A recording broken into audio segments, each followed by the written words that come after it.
Hola, soy María Teresa Priego. Bienvenidos a nuestro programa Abiertamente. Nuestro tema, cuando nuestra madre, nuestro padre comienza a olvidar. Hace unas semanas tuvimos una entrevista con el neurólogo Horacio Sentíes para hablar de las distintas enfermedades del olvido. ¿Cuál es una manera ética de plantear el diagnóstico y de acompañar al paciente, a la paciente y a su familia?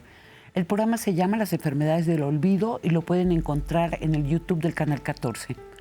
Hoy les invitamos a escuchar dos testimonios desde la experiencia de un lugar muy distinto, el de la hija, el hijo que acompaña, el entorno más íntimo, la memoria amorosa que intenta retener a nuestra persona tan querida de este lado de la vida. Nombrar a la madre, al padre, nombrarlos siempre, en quiénes son, en quiénes han sido, inventar nuevas formas del abrazo, una familia obligada a reestructurarse, y no siempre se logra, a partir de un dolor muy profundo. La vulnerabilidad, discúlpenme, me conmueve mucho este tema, extrema de la madre y del padre. Para compartirnos sus vivencias, están hoy con nosotros la cineasta Mari Carmen de Lara y la pintora Magali Lara. Mari Carmen ha sido profesora de cine documental durante 3 décadas en la UAM Xochimilco y en la UNAM, exdirectora del CUEC UNAM, que durante su gestión se transformó en la Escuela Nacional de Artes Cinematográficas. Es creadora de más de 40 documentales y obras de ficción, ganadora del Ariel por su documental No le pedimos un viaje a la luna. Su documental A la I de Fopa, La Sinventura, ganó el premio del Festival Internacional de Cine Ícaro. Magali Lara, artista visual, gestora y maestra. Su obra trabaja el cuerpo, las emociones, la identidad, lo femenino, la otredad, el vínculo entre el adentro y el afuera. Integrante de la Academia de Artes desde 2020. Premio, y este lo acaba de recibir, fue un fiestón muy recientemente, premio del Instituto Nacional de Bellas Artes en Artes Visuales 2024. Quédese también con nosotros para las recomendaciones de lecturas y películas. Hay que hablar de nuestros deseos, hablar de lo que nos duele, lo que nos hace felices, lo que nos avergüenza, lo que nos da miedo. Traemos tanto dentro, silenciado y secreto, tanto no dicho. ¿Cómo hablar de lo velado, de lo oculto, de lo que nos mueve? Las palabras que nombran tienden puentes y construyen futuros. Ayudan a escucharnos y respetarnos. Cada cabeza es un mundo, una munda. Somos cada uno, tan singulares y tan diversos. Conversemos de eso y de casi todo abiertamente. Para adentrarnos un poco en el tema, van algunas reflexiones que nos comparte nuestra compañera, la cineasta Stephanie Brusser. La poeta mexicana Coral Bracho escribió un libro de poemas, Debe de ser un malentendido. Con ternura y con humor narra las estratagemas de su madre para responder a un cuestionamiento de seguimiento médico. ¿Quién es el presidente de este país? Pues depende.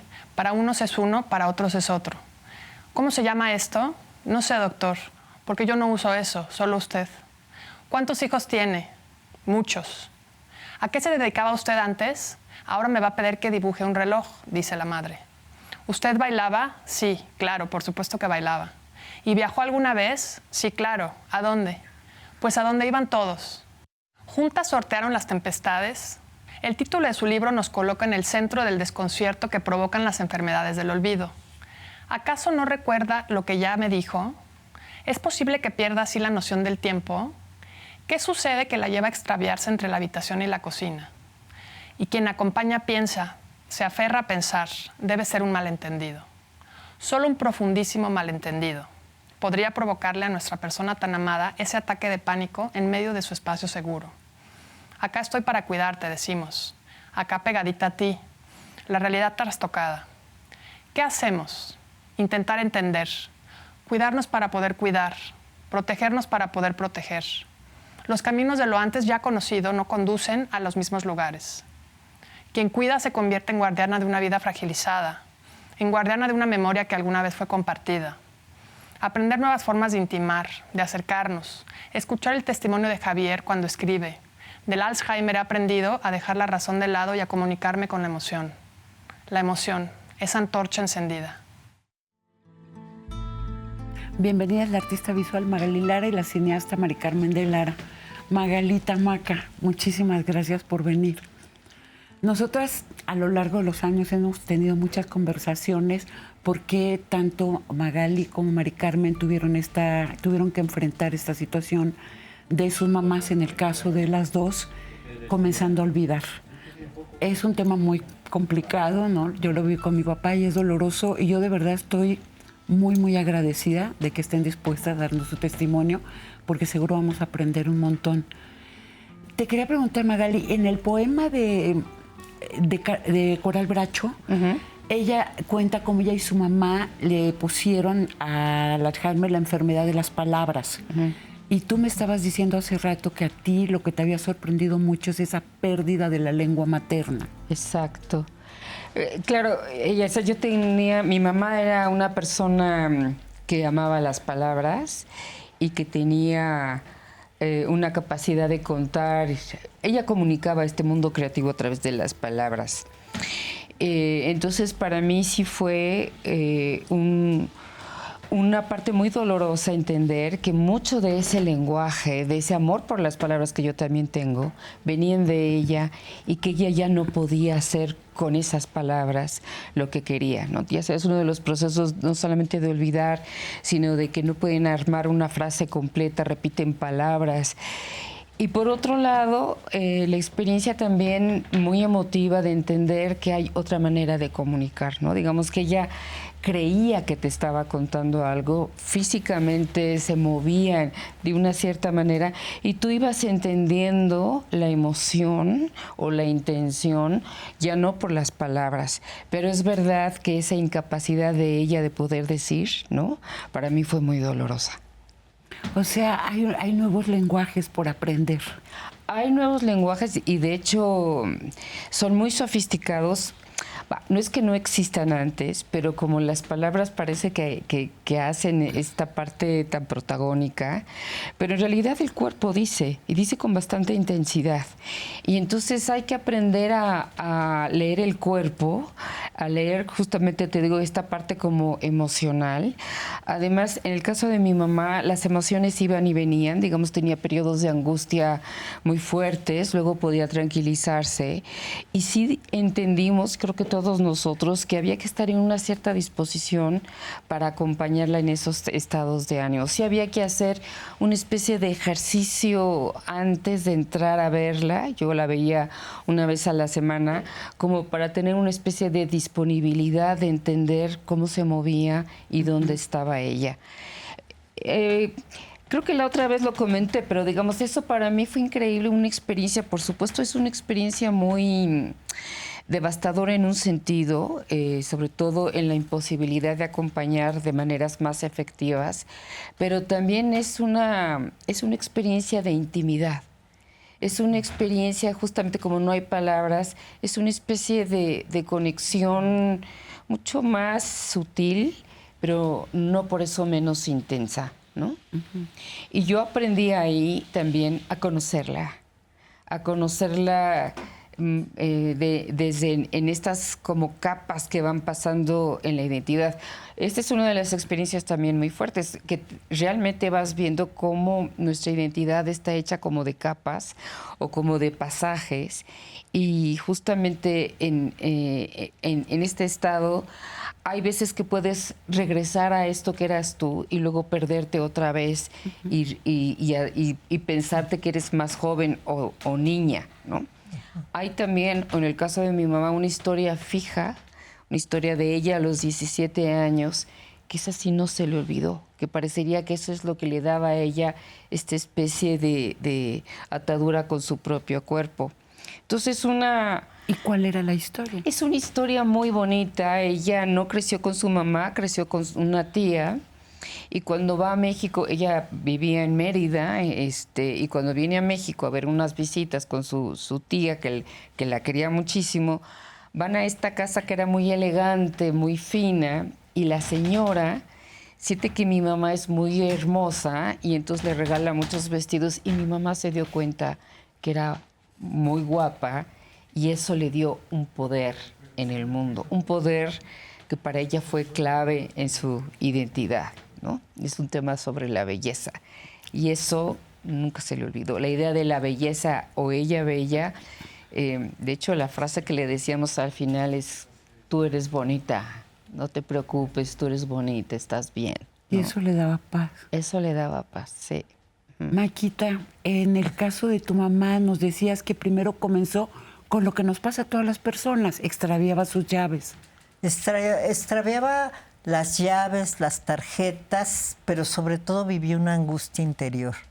Y eso fue algunos años y uno va aprendiendo junto con ellas cómo vas viviendo estas etapas, ¿no? Porque según entiendo lo que tuvo mi mamá fue pequeños preinfartos cerebrales y eso la fue haciendo que su memoria se fuera perdiendo a partir de este tipo de sucesos.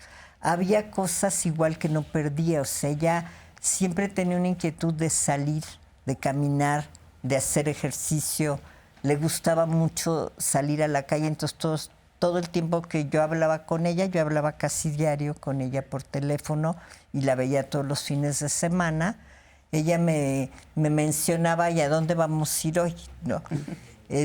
Pero sí creo que esa primera etapa de olvidos donde uno también niega que ella se está enfermando, ¿no? Eso es muy importante. ¿Nos explicarías cómo lo viviste? Pues uno lo vive también con angustia porque no sabes todavía los parámetros de sus olvidos. Entonces va uno aprendiendo junto con ellas, ¿no? De alguna manera. Mi mamá tuvo esa primera etapa de angustia, sin embargo después entró una etapa donde todo le parecía maravilloso. Entonces, ¿y qué la angustiaba en la primera etapa? Los olvidos, o sea se daba esto cuenta. fue como de los 78 a los 81 años, que era esa etapa todavía consciente de que estaba perdiendo la memoria. Y eso mismo nos hizo empezar a hablar y ver qué íbamos a hacer. Y yo me volví mucho su acompañante, ¿no?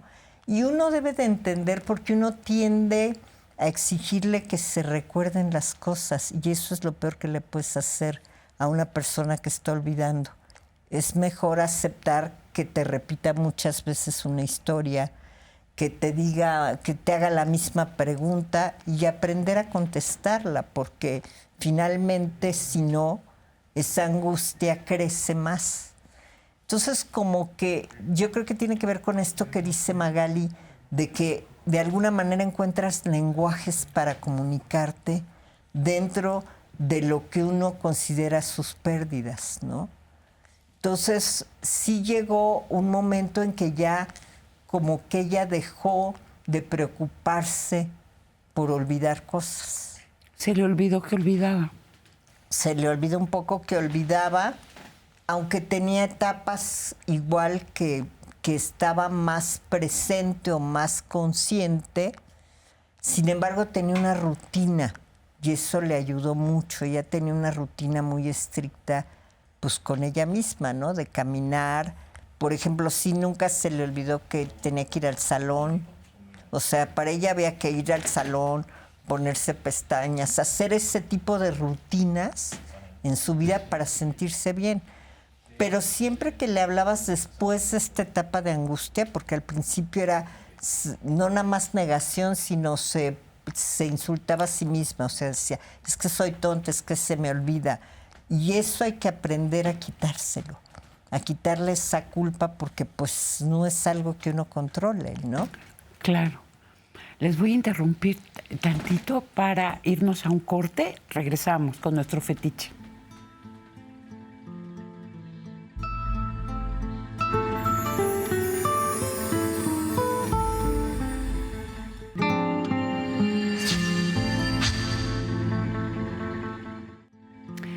Gracias por acompañarnos en Abiertamente. Nuestro fetiche de hoy, esta es una obra de Magali Lara, que está aquí invitada con nosotros.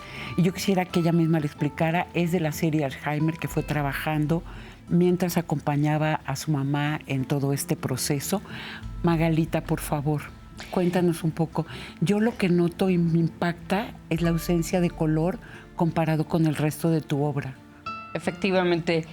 A diferencia de Mari Carmen, a nosotros, a mis hermanos y a mí nos tocó irrumpir de alguna manera ya cuando mi mamá estaba bastante enferma, pero mi papá era el cuidador y lo ocultaba. Esta idea de darse cuenta y no darse cuenta, de negación, hasta que él enfermó y finalmente murió. Nosotros nos tuvimos que hacer cargo de mi mamá y por supuesto fue una época muy difícil porque ella no tenía su cuidador y además porque nosotros sí tuvimos asesoría de una enfermera, sí sabíamos que había que hacer cosas muy precisas y que ella ya estaba bastante avanzada en la enfermedad.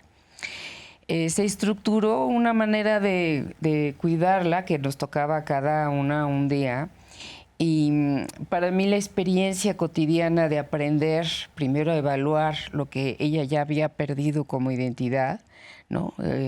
Además, ya sin la figura de mi papá que la tenía tan arropada, pues fue bastante fuerte y desolado. Y al mismo tiempo tengo que confesar, me sentía yo muy atrapada en la enfermedad de mi mamá. Yo creo que es un sentimiento que todos los que hemos cuidado a alguien es bastante normal. Hay una especie de enojo de por qué le pasa esto, porque una especie de impaciencia inclusive. Y de impotencia. De impotencia y de dolor, claro, ¿no? Todo va junto. Y creo que parte de ese dolor, de esa impotencia, me hizo a mí empezar a ir a ser grabado y resulta que había formas muy repetitivas, cosas muy gestuales, mucha cosa como de fuerza, ya sabes, como de sacar algo que no tiene forma definida, pero que tiene una cierta densidad. Esa era la necesidad que tú traías cuando creaste esta obra. Exacto. Y hice muchísimos grabados, es una serie muy larga, y tuve una invitación de hacer una exposición en el Museo de la Secretaría de Hacienda, y yo lo que quería era hacer ese dibujo, pero en grande, que de veras tuviera esta cosa física, vamos a decirlo así, de lamento, ¿no? Y también con estas formas incomprensibles, densas, y en esta sensación de pérdida de la lengua materna, lo que yo planteé fue hacer un dibujo in situ, en carbón, y que luego se borrara. Ahí podemos ver donde Magalí está trabajando. Y elegiste que fuera un mural efímero. Que se borrara. Un poco tratando de desmitificar esta sensación de borramiento, porque claro, nunca se borra del todo. Lo que aparece además son vestigios de otras cosas, pero la sensación de perder la lengua materna, de perder esa conexión con el lenguaje, de perder el cuerpo de tu madre también, para mí fue una experiencia además muy larga, porque el Alzheimer es largo. Y entonces este trabajo para mí tenía que ver con poder, de lo aprendido en la idea de la emotividad, del lenguaje corporal. Yo creo que es una de las piezas que menos texto tiene mío, por ejemplo, ¿no? De poder reproducir estas formas. Hice estos dibujos 2 veces, una vez en el Museo de Hacienda, como ya dije, y otra vez en Monterrey. Y creo que son piezas que para mí hablan justamente de algo que tú mencionabas al principio, de cómo para cuidar hay que cuidarse, ¿no? Como si hay que hacer una especie de revisión de tu propio estado de ánimo, no solamente porque va a afectar en tu relación en este caso con mi mamá, sino porque también hay un cierto deterioro, ¿no? Digamos que la tristeza y la impotencia también hacen daño, ¿no? Hay que encontrar maneras de tener estas cuestiones energéticas y llegar a un lugar, no voy a decir de felicidad, pero de una emotividad como mucho más solidaria, entendiendo la pérdida, ¿no? Ya sé que la pérdida y el duelo no se pueden entender, son procesos físicos que llevan su tiempo, no hay nada que tú lo puedas resolver en la cabeza, se tiene que resolver en el cuerpo, y justo estas piezas estaban tratando de decir, esto es lo que le pasa a mi cuerpo en esta historia con mi mamá, ¿no? Sí, y hay una historia que ustedes comparten, y es que tanto tú, Magali, como tú, Maca, ¿Tuvieron una relación conflictiva con su mamá? O sea, pensaba en ti, Maca, que fuiste la súper rebelde, que dijiste, yo ya me voy a hacer mi vida, ¿no? Y pasaron cosas muy duras y que en los dos casos fueron retrabajando con el tiempo el encuentro, las posibilidades del encuentro. Sí, a mí lo que me pasó es que ese trabajo fue antes de la pérdida de memoria de mi mamá. Y entonces eso nos permitió tener una relación distinta. Luego, cuando muere mi papá, yo también me convierto en alguien que le da acompañamiento. Tal vez, como decía Magali, lo más difícil es entender en ciertas situaciones. Dicen que cuando los papás se enferman, los hijos se divorcian. Es decir, entender que esto tendría que ser o que haberse vivido de manera más compartida con mis hermanos. Y esa era como mi impotencia personal. ¿Te refieres a los hermanos varones?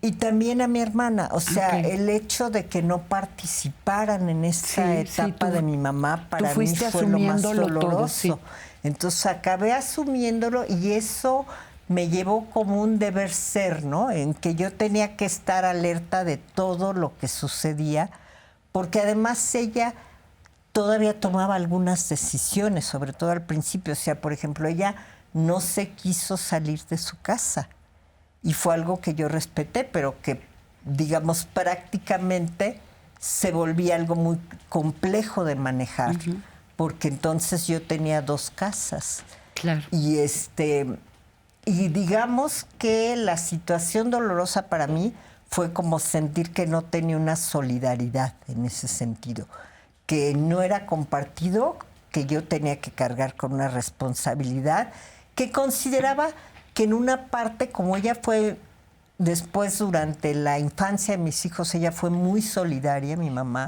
entonces yo consideraba que había una parte como de reciprocidad, pero también tenía como mis demandas hacia el resto de mis hermanos, ¿no?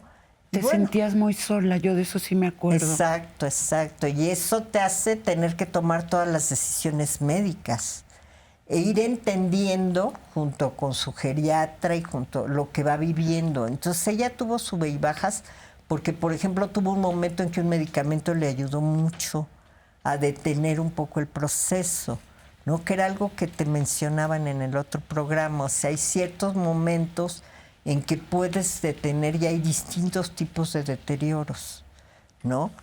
Entonces creo que tal vez lo más fuerte fueron sus últimos años para mí, ¿no? Porque como dice Magali, ya la conversación se vuelve compleja y en el caso de mi mamá, toda su infancia era algo que recordaba mucho. Su infancia, la música y el cine.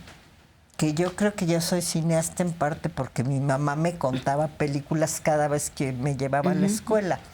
Entonces, como que esas cosas son las que nos unían.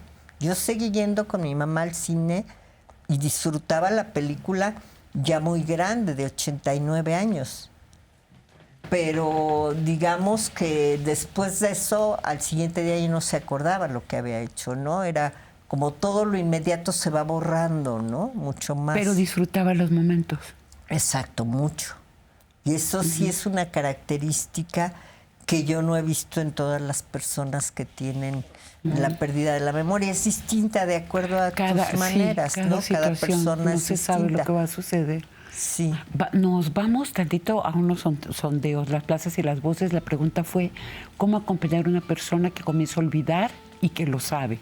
Regresamos después de un corte. Bueno, creo que para acompañar a una persona que está olvidando y lo sabe, debe ser bastante duro. Yo tengo la fortuna de no haber vivido algo así, de primera mano con mis abuelos, pero creo que lo principal es informarnos acerca del tema. Realmente existe mucha desinformación y no es un problema de ignorar. Yo creo que acompañar a una persona que comienza a tener Alzheimer y lo sabe, es importante primero que la persona se lo comunique al familiar más cercano, porque a veces lo dejamos pasar y creemos como de, estoy estresado, estoy así, pero realmente el problema va avanzando. Entonces, si lo detectamos a tiempo, podemos evitar pérdidas o cualquier situación de importancia. Yo creo que agarrarla siempre de la mano, siempre, porque luego así les da como niños chiquitos echarse a correr. Yo no la suelto, a mi amiguita yo no la suelto. Cuando vengo con ella la ando trayendo de la mano, aunque se enoje. ¿Cómo acompañar a una persona que comienza a olvidar? Pues de alguna manera no lo sé así exactamente, pero bueno, yo al menos en lo personal cuidé a mi madre y pues como que haciéndole recordar toda su vida o sus momentos que vivió en su juventud, en su niñez, y a cada momento tratando de recordárselo para que, bueno, ella pues de alguna manera no olvide. Esa es mi forma de pensar o lo que hice.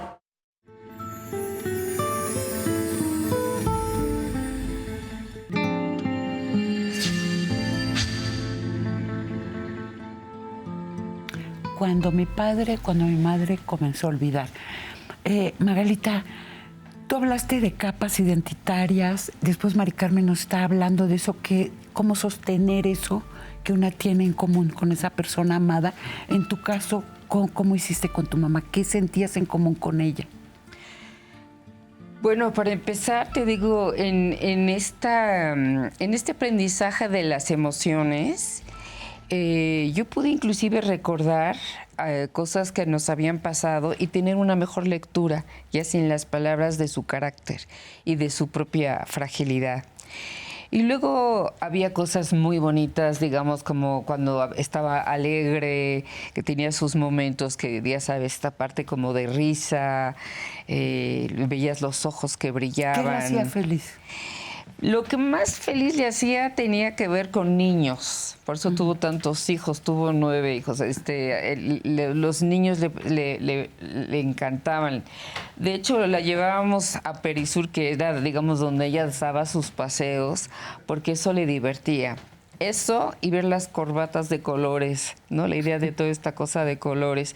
Estas cosas le gustaban mucho y normalmente la llevábamos a tomar un café porque ya era de esa generación, tenía sus amigas que se tomaban su café a media mañana. Ahí yo fui construyendo una rutina, efectivamente. Creo que cada uno de los hermanos tenía rutinas diferentes. La mía era esa, íbamos a pasear y la llevaba yo a tomar un café y platicábamos un rato. A veces se ponía luego muy ansiosa. O sea, teníamos como un cierto horario, ¿no? También dependía de la medicina, lo que dice Mari Carmen, los medicamentos son muy importantes. Hubo épocas mejores, como más balanceadas, hubo épocas realmente muy complicadas, hubo épocas en que ella podía estar más en concordancia con su cuerpo. Había épocas en que prácticamente estaba acostada. Ahí sí, digamos, yo no estuve a cargo de la parte médica, pero sí es cierto que era muy, muy variable.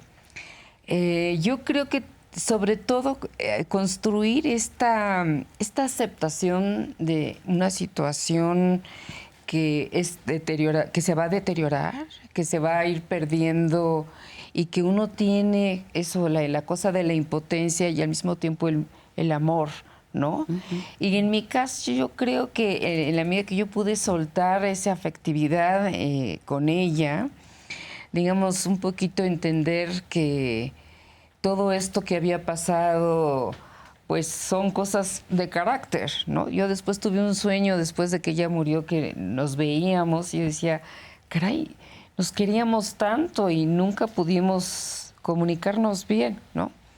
Yo creo que esas partes de acompañamiento y de rutina a mí me dieron pues mucha fortaleza, ¿no? Uh-huh. Mucha fortaleza y mucho entendimiento de su propio dolor, porque mi mamá sí tuvo momentos de muchísima angustia. Ella sí tenía esta cosa tremenda de ir y volver. O sea, había veces que estábamos tomando el café y estaba mi mamá de nuevo perfecta. Duraba 1 o 2 minutos y volvía a perderse en ese interior. ¿Qué tipo de extravío, Magali? Bueno, lo que te quiero decir es que de pronto mi mamá podía contestar perfectamente una conversación, o estábamos caminando y podía hacer comentarios muy lindos, y de pronto veías otra vez que se iba a eso interior. Se ausentaba. Más que... Y venía como una cosa de ansiedad de no saber dónde estaba y quién eras y dónde estaba esto y qué estaba haciendo ahí, porque estaba allá con alguien que no sabía exactamente qué. Hay una descripción que leí que es como si tú entras a una habitación y luego estás en otra habitación. Esta especie de sobresalto.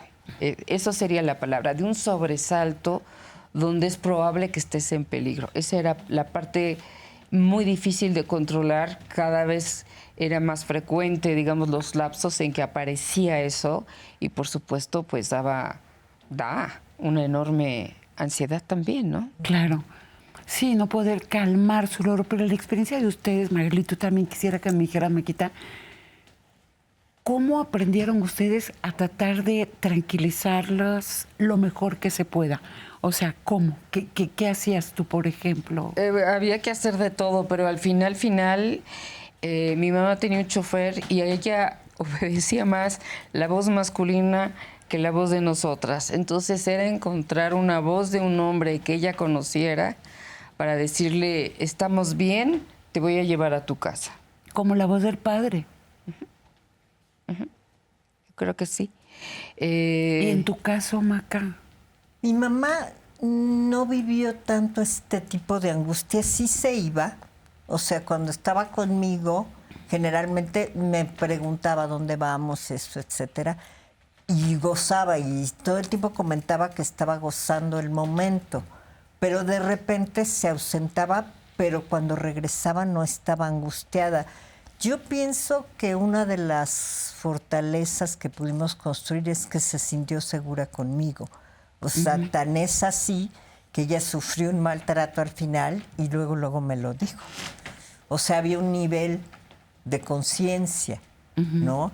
Ella sí de pronto decía, oye, yo tenía una casa o yo tenía un marido. O sea, mis papás estuvieron casados 50 años y entonces no se acordaba de si su marido era médico o ingeniero, pero no lo vivía angustiada, sino me preguntaba como, a ver, tú dime qué era, ¿no? Y yo creo que también ahí tuvo que ver mucho el contacto con mis hijos. Ella tuvo mucha relación, sobre todo con mi hija Julia, muy fuerte, y Julia siempre también se unía a las veces que íbamos, y eso ella lo disfrutaba. Y sí, digamos, siempre me reconoció. El último año mi mamá sí estuvo en un estado muy difícil porque tuvo una embolia y ya no pudo hablar ni caminar. Pero me seguía reconociendo. O sea, yo llegaba y me hacía de cómo estaba. Y lo que noté es que la música era algo que la vinculaba mucho con su vida, que lo gozaba. Entonces yo siempre, cuando se iba, pues ese recurso de ponerle alguna música, ¿no? Magali, ¿tú te sentiste sola en todo ese proceso? Para nosotros fue muy duro. Y sí, como dice Mari Carmen, hubo un divorcio de hermanos. Quebró la familia, sí.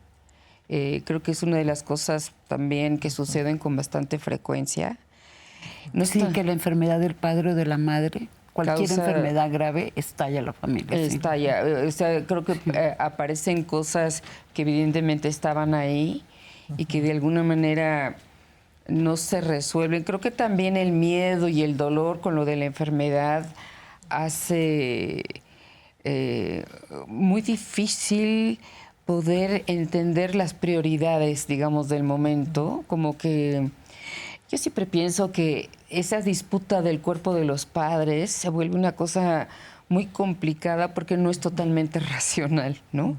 Vienen como unos impulsos, una cosa vengativa y una cosa de desconsuelo también, ¿no? Y una vuelta puede ser de lo mejor de la infancia en las familias más afortunadas o de todo lo peor de la infancia cuando es desafortunado, ¿no? Yo creo que sí, sobre todo, además es increíble porque yo creo que en mi familia hubo momentos muy buenos y momentos muy malos como todos, pero es cierto que la enfermedad tiene una cierta sombra sobre lo negativo que lo hace actuar de maneras muy complicadas, ¿no? Entonces sí, para mí fue muy duro.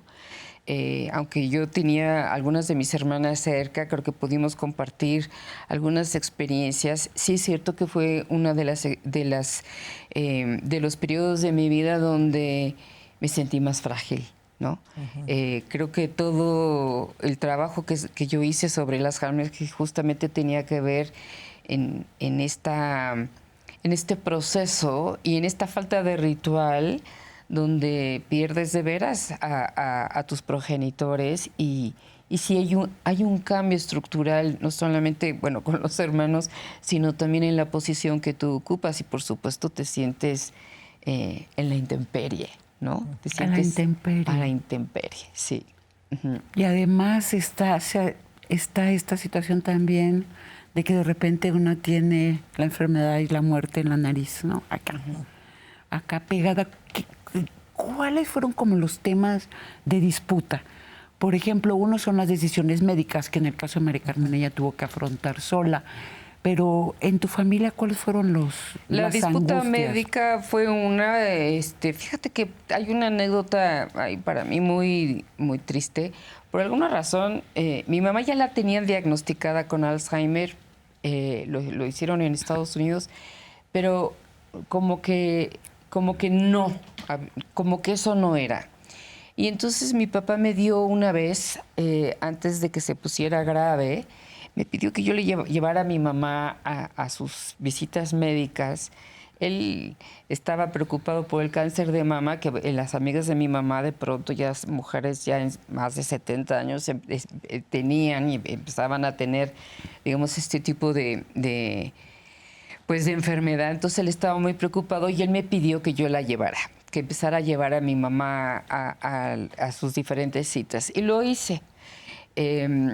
Y tenía yo el expediente y la disputa fue muy larga sobre si mi mamá tenía Alzheimer o no tenía Alzheimer, si era esto, si era lo otro, hasta que una amiga nuestra, Ana Luisa Liguori, me dijo, bueno, yo conozco a esta enfermera, ella es especialista, ¿por qué no hablas con ella y revisan el caso? Y justo la invité, estaba ahí mi papá, nos pone un video que está muy bien hecho, muy conmovedor, muy tremendo, y yo veo que mi papá llora y como que él se da cuenta que efectivamente eso está pasando.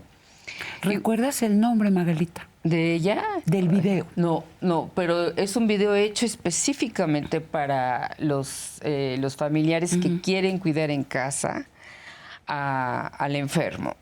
Y bueno, es muy duro, ¿no? Y finalmente, digamos, mi papá empeora, muere, y entonces, claro, la disputa es quién se hace cargo de qué, cómo se hace cargo, la parte económica también, pero también los conflictos entre, yo diría, básicamente entre hombres y mujeres, quién cuida qué. Mi hermana mayor se hizo cargo, cada quien nos repartió, digamos, la cuestión del cuidado, pero esto se fue deteriorando y deteriorando y deteriorando. Y bueno, tuvimos esta situación tremenda que se muere mi papá, mi mamá está enferma, ya mucho más grave de lo que habíamos visto, sí es una situación complicada, nosotros no estábamos preparados. Creo que también hay muy poco acompañamiento para los cuidadores, sí. ¿No? Eso también es real. Decimos que todas las cosas de la infancia, los rencores, las envidias, todo esto va. Y nosotros con la mala suerte que además a los 11 meses de la muerte de mi papá muere un hermano y esto agudiza la situación familiar. Y duró. Dos pérdidas muy tremendas y tu mamá enferma. Acompáñame tantito a escuchar la opinión de las personas en las calles. La pregunta fue qué tipo de apoyos y de información necesitan los familiares y cuidadores de las personas con Alzheimer. Justo lo que decías. Y después vamos a un corte. Yo creo que el apoyo que necesitan los familiares es tanto psicológico, porque yo creo que no es fácil el ver a tu mamá, a tu papá que va perdiendo la memoria o a algún familiar. Entonces creo que el más importante es el psicológico para los familiares y para el paciente, pues el tratamiento médico, que a pesar que va a seguir avanzando, pero no dejarlos, sino acompañarlos todo el tiempo. qué tipo de apoyo necesitamos las personas que cuidamos a las personas con Alzheimer, pues creo que sí debería de haber algún tipo de apoyo especializado, que aunque en lo personal yo digo que se necesita mucha paciencia y sobre todo también estar muy pendientes de ellos. Creo que, bueno, definitivamente el apoyo que debe de recibir las personas que apoyan a la gente con Alzheimer es empatía y humanidad. Creo que al final del día lo que nos compone como seres humanos son nuestras vivencias, nuestros recuerdos. ¿Qué tipo de apoyo necesitan los familiares y los conocidos que tengan algún familiar con Alzheimer? Pues yo creo que se necesita que entre muchos se ayuden, porque sé que es muy desgastante cuidarlos y luego terminan más mal los que cuidan que el enfermo. Siempre el apoyo de los demás, de amigos, de demás familiares.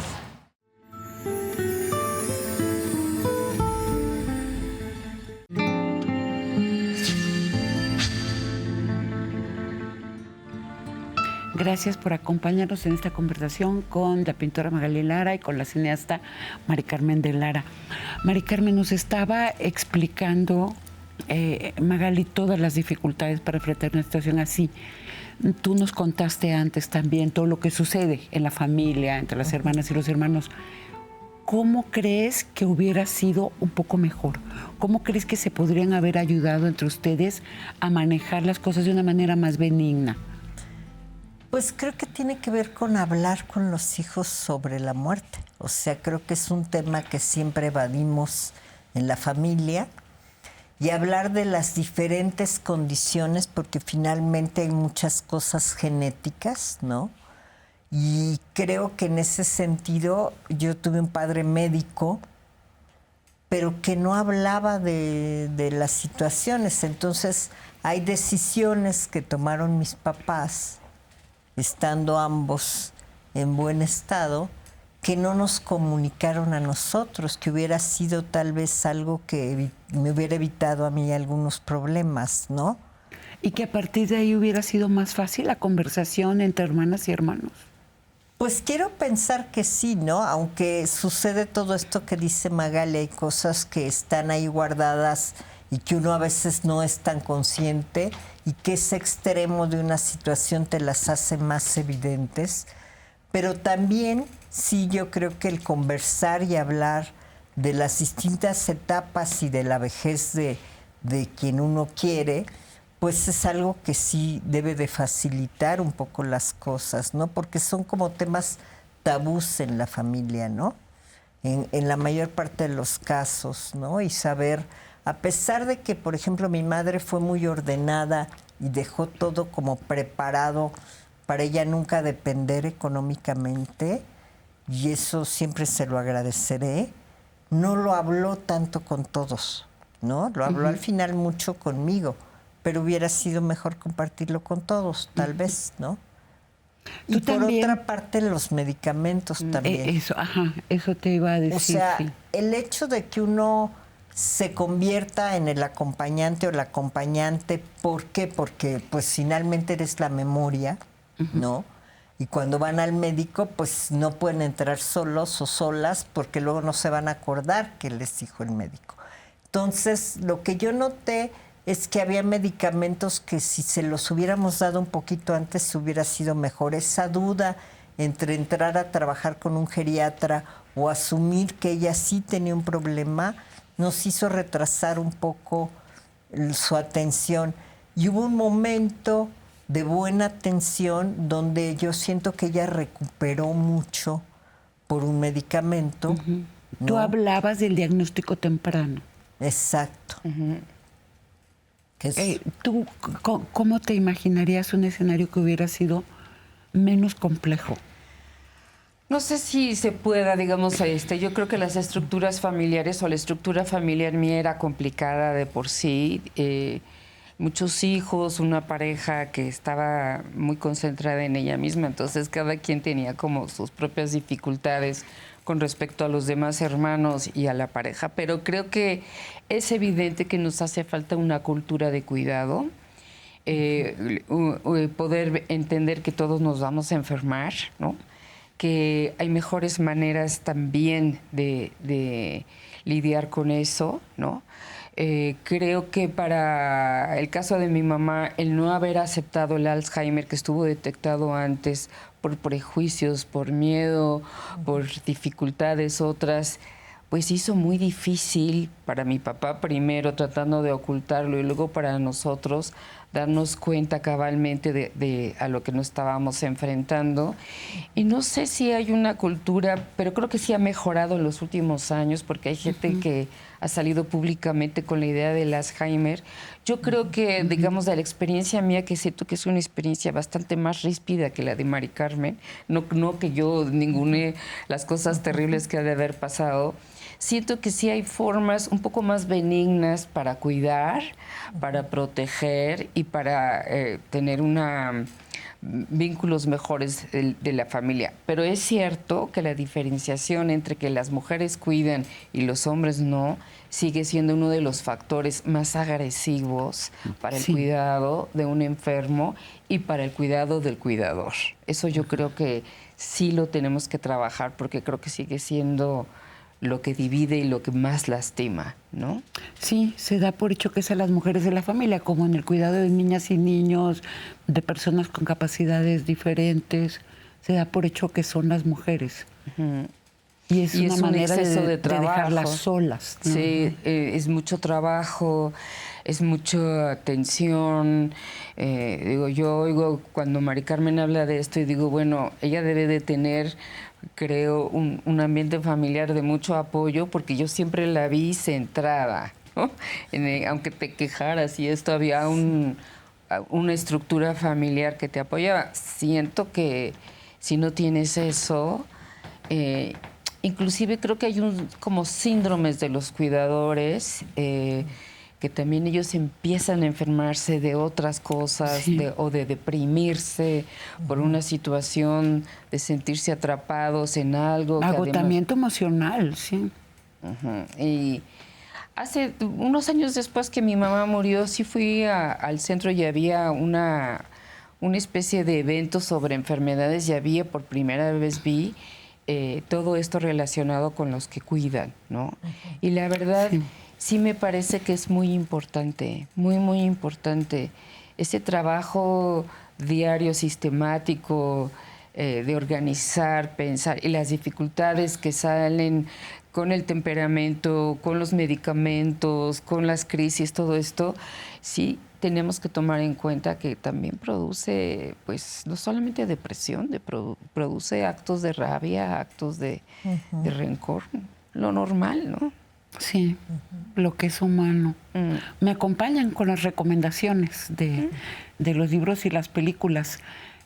Primero debe ser un malentendido, el libro de poemas que Coral Bracho escribió a la memoria de su madre, Ana Teresa. Al Alzheimer, su madre le llamó la enfermedad de las palabras, era lo que les decía al comienzo, lo que comentaba con Magali. Y justo la fascinación de la hija son las palabras, cito: la casa gira y cada cuarto es nuevo cuando ella entra. Exactamente la metáfora que tú utilizaste. Coral intenta aprender esos lenguajes tan nuevos como las habitaciones de esa casa trastocada. Sí, no podía ser sino un inmenso malentendido. ¿Cómo vivirlo? Comunicarse con su madre, cómo alcanzarla. Este libro me pareció durísimo. Morir antes de morir, escrito por el médico y especialista en bioética Arnoldo Kraus, es desgarrador, es grande en su honestidad. Arnoldo, como hijo y como médico, se sumerge en los últimos 4 meses de la vida de su padre Moisés, un judío polaco que sobrevivió al nazismo, escondido durante 2 años en los bosques de Polonia. Junto a su esposa Helen construyó una familia en México.